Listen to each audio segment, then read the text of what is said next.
దేవుడు దానికే వర్తమానం మనకిచ్చేది. చిన్న చిన్న కార్యాలకే మనం భయపడి సచ్చినామంటే ఇక ఏంటంటే నీ భయం పెట్టుకున్నామంటే ఎట్ట నువ్వు పోతాను? అయ్యో ఏమైపోద్దో, అయ్యో ఏమవుద్దో, ఏమవుద్దండి.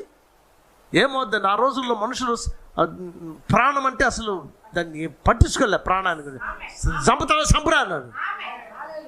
వీళ్ళు గోదే ఆ విధమైన దినాలు రావు, మళ్ళీ ఆ విధమైన దినాలు రావు, చంపే దినాలు రావు, మనకు లేవు. మనకి ఆ రోజున్న మొదటి సంఘకాలంలో నీరో దగ్గర కొన్ని వందల మంది వేల క్రైస్తవులు చచ్చిపోయినారు. అక్కడ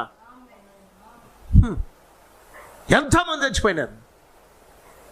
ఈరోజు నువ్వు చచ్చిపోవాలా, నీ థాట్స్ చచ్చిపోవాలా.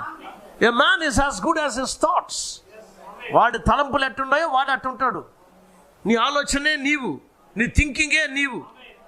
దేవుని థింకింగ్ దేవుడు. ఆది యందు వాక్యం ఉండను, వాక్యం దేవుని దగ్గర, వాక్యం దేవుడై ఉండను. వాక్యం ఏంటి? దేవుని యొక్క థాట్. అది దేవుని యొక్క ఆలోచన. నీ ఆలోచన మారాలా, నీ థింకింగ్ మారాలా, నువ్వు అనుకునేది మారాలి. నువ్వు అనుకునేది నువ్వు చేయకూడదు. నువ్వు అనుకునేది వాక్యమేనా?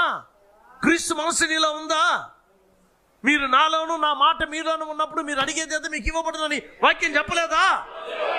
ఆ వాక్యం నెరవేరి తీరాల మన జీవితంలో. Manifestation of God's word. దేవునికి స్తోత్రం. ఎన్నో చూసినా నేను.